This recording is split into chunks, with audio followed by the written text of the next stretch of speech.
ಅವಲಕ್ಕಿ ಮಂಡಕ್ಕಿ ತಯಾರಿಸೋ ಮೊದಲ ಕೆಲ ಸ್ಟೆಪ್ಗಳನ್ನು ನೋಡಿದ್ರೆ ಅದು ಎಷ್ಟೊಂದು ಹೊರಿಬಲ್ ಆಗಿತ್ತಲ್ಲ. ಈಗ ನಾನು ನಿಮ್ಮನ್ನು ನೇರವಾಗಿ ಮಂಡಕ್ಕಿ ಅವಲಕ್ಕಿ ಫ್ಯಾಕ್ಟ್ರಿ ಒಳಗೆ ಕರ್ಕೊಂಡು ಹೋಗ್ತೀನಿ. ಆವಾಗ ನೀವು ಬೇಡರಿ ಅವಲಕ್ಕಿ ಅಂತೀರಾ. ಬನ್ನಿ ಕರ್ಕೊಂಡು ಹೋಗ್ತೀನಿ.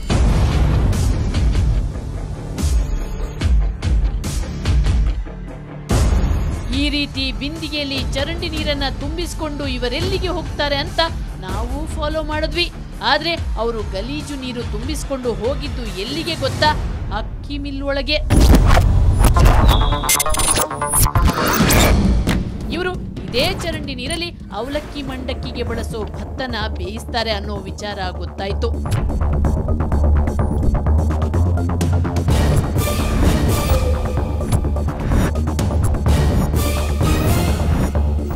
ಮೊದಲಂತೂ ಇಲ್ಲಿ ನೀರಿನ ವ್ಯವಸ್ಥೆ ಇರಲಿಲ್ವಂತೆ. ಆಗ ಇದೇ ನೀರನ್ನು ಪ್ರತಿಯೊಂದಕ್ಕೂ ಬಳಸ್ತಿದ್ರಂತೆ. ಆದ್ರೆ ಈಗ ಬೋರ್ವೆಲ್ ಇರೋದ್ರಿಂದ ಸ್ವಲ್ಪ ಕಡಿಮೆಯಾಗಿದೆ ಅಂತ ಇವರೇ ಒಪ್ಪಿಕೊಳ್ತಾರೆ. ಮೊದಲೇ ಮೋಟ್ರ್ ಇದ್ದಿದ್ದಿಲ್ಲ, ಚರಂಡಿ ಹಂಗಿಂದ ಗುಂಡ ಹಂಗಿಂದ ಎಲ್ಲ ಹಾಕ್ತಿದ್ವಿ. ಮೊದಲೇ ಚರಂಡಿದು ಅಲ್ಲಿದ್ದು ಇಲ್ಲಿದ್ದು ಎಲ್ಲ ಹಾಕ್ತಿದ್ವಿ. ಮೋಟ್ರ್ ಆಫ್ ಆದ್ರೆ ಮತ್ತೆ ಅದೇ ಮೋಟ್ರ್ ಆಫ್ ಆದ್ರೆ ಮತ್ತೆ ಚರಂಡಿಗೆ ಹೋಗುದು. ಇದೇ ನೀರಲ್ಲಿ ಉಪ್ಪು ಕಲಸಿ ಮಂಡಕ್ಕಿ ಅಕ್ಕಿಗೆ ಮಿಕ್ಸ್ ಮಾಡ್ತಾರೆ. ಆಮೇಲೆ ಅದನ್ನ ಸುಟ್ಟು ಮಂಡಕ್ಕಿ ಮಾಡ್ತಾರೆ.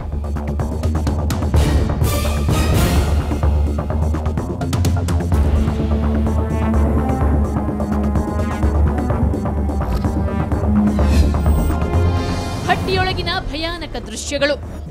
ಮೊದಲು ನಾನು ನಿಮಗೆ ಅವಲಕ್ಕಿ ಫ್ಯಾಕ್ಟ್ರಿಯೊಳಗೆ ಕರ್ಕೊಂಡು ಹೋಗ್ತೀನಿ ಬನ್ನಿ. ಈ ರೀತಿ ಉಸಿರುಗಟ್ಟೋ ಫ್ಯಾಕ್ಟ್ರಿಯೊಳಗೆ ನಮ್ಮಿಷ್ಟದ ಅವಲಕ್ಕಿ ತಯಾರಾಗುತ್ತೆ.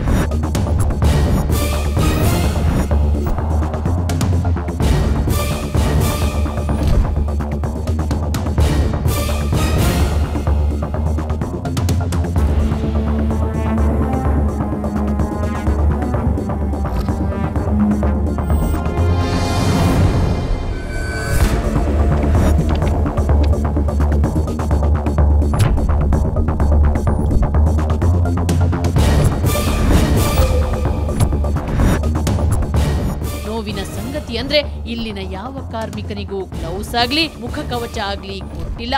ಹಾಗಾಗಿ ಇಲ್ಲಿ ದುಡಿಯುತ್ತಿರೋ 50% ಕಾರ್ಮಿಕರು ಟಿಬಿ ಅಂತ ಶ್ವಾಸಕೋಶದ ಸೋಂಕಿನಿಂದ ನರಳುತ್ತಿದ್ದಾರೆ. ದಮ್ಮ, ಇದು ಖಾಸಿ, ಕೆಮ್ಮು ದಮ್ಮು ಐತ್ರಿ, ಅದ್ರಾಗೆ ಬರ್ತೀವಿ. ಇಲ್ಲಿ ಏರಿಯಾದಲ್ಲಿ ಅರ್ಧ ಜನ ಆಸ್ಪತ್ರೆಯಲ್ಲಿ ಅದಾರ, ಆಸ್ಪತ್ರೆಯಲ್ಲಿ ಅದಾರ. ಉಳ್ಕಿದ ಜನ ಆಯ್ತಲ್ಲ ಇಲ್ಲಿ ದುಡಿತದಾರ. ಮತ್ತೆ ಅವ್ರು ರೆಡಿ ಆಗಿ ಬರ್ತಾರೆ, ಆಮೇಲೆ ಇವ್ರು ಹೋಗ್ತಾರೆ. ನಮ್ಮ ಮಾಜಿ ಜಿಲ್ಲಾ ಉಸ್ತುವಾರಿ ಮಂತ್ರಿಗಳು SS ಮಲ್ಲಿಕಾರ್ಜುನ್ ಅವರು IMA Indian medical association research ಮಾಡಿಸಿದ್ರು. ಆವಾಗ ಅಬೌವ್ 50% ಜನಗಳಿಗೆ ಅಸ್ತಮಾ ಇದೆ. ಅವರು ಕೆಮ್ಮುತ್ತಾ ಬರಿಗೈಯಲ್ಲೇ ಅವಲಕ್ಕಿ ತಯಾರಿಸ್ತಾರೆ. ಅವರ ಸೋಂಕಿನ ವೈರಾಣು ಅವಲಕ್ಕಿಗೆ ಬೆರೆತು ನಮ್ಮ ದೇಹದೊಳಗೆ ಸೇರೋ ಅಪಾಯ ಇದೆ. ಮಂಡಕ್ಕಿ ಹೇಗಾಗುತ್ತೆ ನೋಡಿ.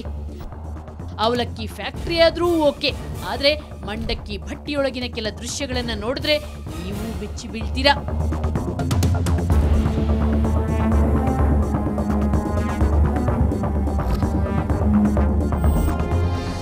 ಈ ಸುಡುಸುಡೋ ಬೆಂಕಿ ಮುಂದೆ ಕೂತು ಬರೀ ಮೈ ಕೈಯಲ್ಲಿ ಮಂಡಕ್ಕಿ ತಯಾರಿಸ್ತಾರೆ.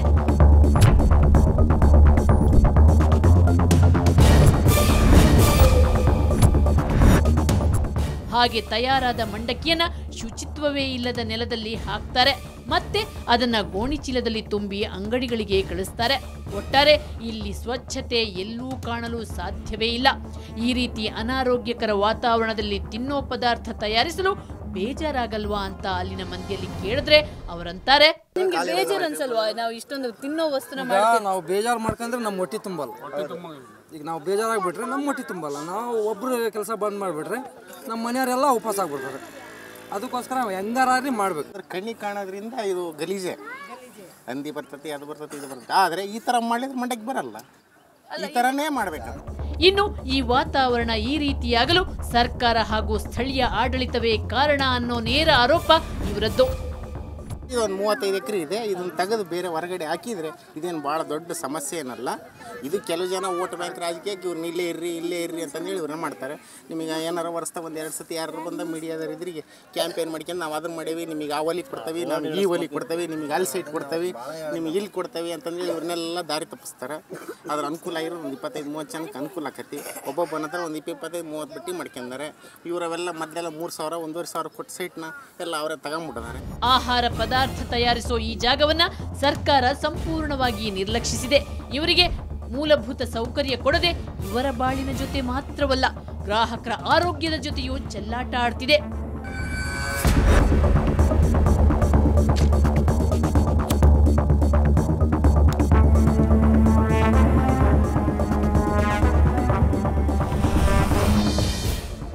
ಇನ್ನೊಂದು ವಿಚಾರ ಅಂದ್ರೆ ಈ ಆಜಾದ್ ನಗರ ಕಾಂಗ್ರೆಸ್ನ ಹಿರಿಯ ಹಾಗೂ ಪ್ರಭಾವಿ ಮಂತ್ರಿ ಶಾಮನೂರು ಶಿವಶಂಕರಪ್ಪ ಅವರ ಕ್ಷೇತ್ರದಲ್ಲಿದೆ.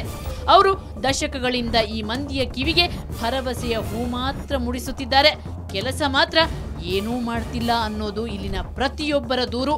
ಸರ್ಕಾರಗಳು ಬರ್ತಾವೆ ಹೋಗ್ತಾ ಇದ್ದಾರೆ, ಜಿಲ್ಲಾಧಿಕಾರಿಗಳು ಬರ್ತಾ ಇದ್ದಾರೆ ಹೋಗ್ತಾ ಇದ್ದಾರೆ, ಆಶ್ವಾಸನೆಗಳು ಕೊಡ್ತಾ ಇದ್ದಾರೆ ಹೋಗ್ತಾ ಇದ್ದಾರೆ. ಬಟ್ ಸಮಸ್ಯೆಯಾಗಿ ಉಳಿದಿರೋದನ್ನ ಸಮಸ್ಯೆ ಬಗೆಹರಕ್ಕೆ ಯಾವುದು ದಾರಿನೇ ಕಾಣ್ತಾ ಇಲ್ಲ. ಇದಕ್ಕೆ ಸೂಕ್ತ ಸಮಸ್ಯೆ ಏನಪ್ಪ ಅಂತ ಹೇಳಿದರೆ, ನಿಯರೆಸ್ಟ್ ಎಲ್ಲರ ಲ್ಯಾಂಡ್ ಕೊಡಿಸ್ಬೇಕು, ಸುಸಜ್ಜಿತವಾದ ಲೇಬರ್ಗಳಿಗೆ ಕೆಲಸ, ಕೂಲಿ ಕಾರ್ಮಿಕರಿಗೆ ಮನೆಗಳು ಕಟ್ಟಿಸ್ಕೊಡ್ಬೇಕು, ಅವ್ರ ಮಕ್ಕಳಿಗೆ ವಿದ್ಯಾವಂತರಾಗಿ ಮಾಡೋಕ್ಕೆ ಒಂದು ಎಜುಕೇಷನ್ ಸ್ಕೂಲ್ಗಳು ಮಾಡಿಸ್ಕೊಡ್ಬೇಕು, ಡ್ರೈನು ಚರಂಡಿ ಇವೆಲ್ಲ ಮಾಡಿಕೊಟ್ರೆ ಇದು ಒಂದು ಒಳ್ಳೆ ಸಮಸ್ಯೆ ಉದ್ಯಮವಾಗಿ ಇಡೀ ರಾಷ್ಟ್ರದಾಗೆ ಇದು ಗೊತ್ತಿರಬಹುದು ಮೇಡಮ್.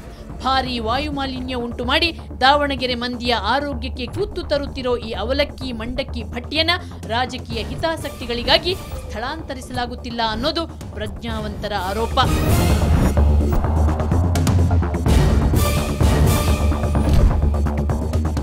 ಈ ಮಂಡಕ್ಕಿ ಅವಲಕ್ಕಿನ ಹಂದಿ ಮಧ್ಯೆ ಚರಂಡಿ ನಡುವೆ ತಯಾರಿಸೋದಾದ್ರೂ ಓಕೆ, ಆದ್ರೆ ಅದರೊಳಗೆ ಇನ್ನೊಂದು ಭಯಾನಕ ಸೀಕ್ರೆಟ್ ಇರುತ್ತೆ. ಆ ಭಟ್ಟಿಯೊಳಗಿನ ಆ ಸೀಕ್ರೆಟ್ ಅನ್ನ ಕೇಳಿದ್ರೆ ನಿಮ್ಮ ಕಣ್ಣಲ್ಲೂ ನೀರು ಬರುತ್ತೆ, ಯಾಕಂದ್ರೆ ಅಲ್ಲಿ ಹರಿದಿರುತ್ತೆ ಮಕ್ಕಳ ರಕ್ತ ಕಣ್ಣೀರು.